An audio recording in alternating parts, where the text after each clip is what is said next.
And it looked like Paige Bueckers has broken her silence about this matchup against Caitlin Clark. I played a game against Caitlin in the W. Just what was it like? What was the atmosphere like today going head to head with her? Yeah, it's fun. Anytime we can compete against each other.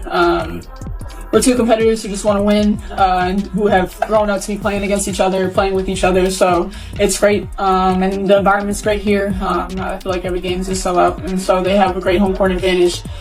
So overall, yeah, great environment. Caitlin Clark just delivered Paige Bueckers a reality check that's going to echo throughout the rest of the season. Their first professional showdown wasn't just another matchup. Pitt was hyped as a monumental clash between future legends. Social media was flooded with graphics, videos, and promos, selling it as the battle that would define the next era of women's basketball. But once the ball tipped, Clark turned that hype into a 100-283 demolition job, leaving no questions about who runs this league. Sure, Bueckers had a respectable outing, dropping 21 points, a solid rookie performance. But while Paige was scoring, Clark was orchestrating. She posted 14 points, 13 assists, and 5 steals, running the floor like it was her personal stage, and everyone else was just paying rent to be there. Let's be real. Paige Bueckers played well. She's talented, she's got game, but she's not Caitlin Clark. Let's make that perfectly clear. She is not Caitlin Clark. And speaking of the whistle, Clark is getting the worst officiating treatment in the league. She was hacked by Sophie Cunningham clear contact, but somehow Clark was called for the offensive foul. On another play, Cunningham blatantly fouled Clark during a fast break, sending her crashing into the stanchion, and the refs simply ignored it. Not a call, not a word. This game wasn't close. The Dallas Wings had no idea what hit them. Every single Fever player contributed. Everyone ate. So let's break down why this blowout wasn't even remotely competitive. Clark's 13 assists came with only 2 turnovers. That's surgical level control of the game. That's a stat line that screams, I control when we score and how. This wasn't a back-and-forth duel. It was Caitlin Clark conducting a full symphony while Bueckers struggled to play a solo on a busted violin. And while the media tried to present this as a rivalry, the actual game showed just how wide the gap is. It's the difference between generational greatness and someone who's just very good. No amount of pre-game promo can Photoshop that reality. Let's be honest about all these Caitlin Clark versus Paige Bueckers comparisons. There is no comparison right now. Paige has potential, sure, but she's got a lot of work ahead of her.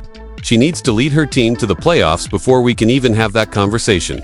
And the same goes for Angel Reese fans. Until these rookies can lead their squads to the postseason, we need to stop pretending it's an even debate. Clark took the league's worst team, started the season 1-8, and still dragged them into the playoff picture. Meanwhile, Bueckers has been experiencing growing pains in Dallas. Her team sits at a 6-6 record, struggling to find consistency. To her credit, Paige delivered a strong individual game: 21 points, 4 assists, 4 rebounds, and great shooting from 3. She fought hard, but the team as a whole couldn't keep up. And here's the part the league would prefer fans not to see. While the scoreboard showed a blowout, what it didn't show was the psychological dismantling that Clark orchestrated. Every steal was a message. Every no-look assist was a dagger.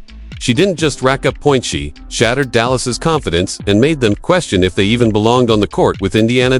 And if you're as hooked on watching Caitlin Clark dismantle her opponents as I am, smash that like button and drop a Fever Forever in the comments, because we're witnessing a takeover in real time. Let's not forget, Clark has been playing through a groin injury that already benched her for 5 games this season. Meanwhile, Bueckers has been fully healthy during her rookie run.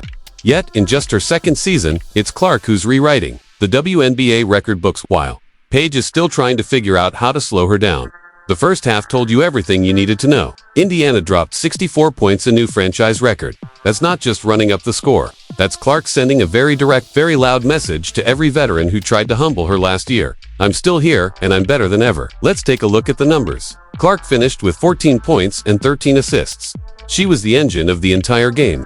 Just phenomenal ball distribution, only to turnovers.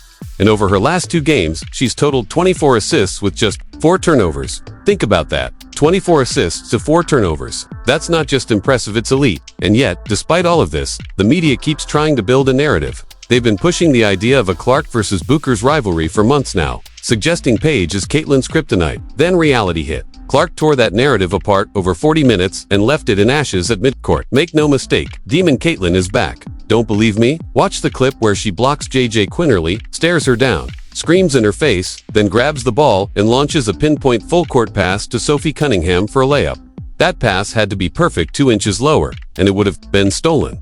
That kind of precision, that's something no one else in this league can do. That's what we mean when we talk about Caitlin Clark running the show. So what else does Stephanie White need to see before she finally acknowledges Clark is the one driving this team? Because here's what truly matters: efficiency. 13 assists. And just to turnovers doesn't just mean Clark hit open players, it means she created openings that didn't exist. That's the difference between a good player and a generational one. The media avoids this angle because it kills the Bueckers versus Clark debate before it even starts. Remember how Clark kicked off her 2025 campaign? First game of the season, she casually dropped a triple-double on Chicago. 20 points, 10 rebounds, 10 assists, plus 4 blocks and 2 steals in a 93-58 blowout. While most players were still shaking off off-season rust, Clark looked like she never stopped. She made seasoned vets look like they were stuck in molasses. This isn't just another promising young player. This is a once-in-a-generation athlete who's already reshaping the league around her. New York Liberty. We already beat them. Minnesota Lynx. Already took them down. When the Fever play this high-speed Clark-led style of basketball, there's not a team in the league that can touch them. That's just facts. There is no point guard in the WNBA or anywhere that can match up with her. It's not even close. When Indiana runs the floor, the way Clark commands it, the Fever become nearly unbeatable. Let's talk about Lexi Hull. She comes down the court, pulls up from deep way downtown. Bam! She nails it. That's momentum. That's confidence spreading through the entire team, and the numbers back it all up. Last season, Clark averaged 19.2 points and 8.4 assists in a rookie campaign that already made history. In year 2, she's building on that foundation and applying even more pressure on veterans who now realize the future of the league is already here, and it's wearing number 2. But beyond the stats, it's the psychological shift that matters most. You're watching players who've spent over a decade in the WNBA suddenly scrambling to keep pace with a 23-year-old who's turning their milestones into footnotes. That shakes locker rooms. That stirs up envy, admiration, even denials, all at once. Indiana beat Dallas 100-283. The game wasn't competitive beyond the first quarter. Sure, Dallas led by 1 at the end of the first, but in the second quarter, the Fever absolutely obliterated them. It was a barrage. Aliyah Boston put up 7 points. Natasha Howard added 10. Clark dropped 5 assists just in that quarter alone. And whenever her assist count spikes like that, you know it's Clark-style basketball in full effect: fast-paced, high-tempo, controlled chaos. Honestly, I'm surprised Stephanie White didn't faint from excitement. I'm glad she didn't pull the starters coming out of halftime, because that was a statement. In fact, if you take the second half of their last game against Atlanta and combine it with the first half against Dallas, you've got a full 40-minute stretch of elite, dominant, Clark brand basketball. And now, here's the most frustrating part for the league. Instead of celebrating the obvious that they have the most marketable, electrifying athlete in the history of the sport, they spend her rookie season trying to humble her.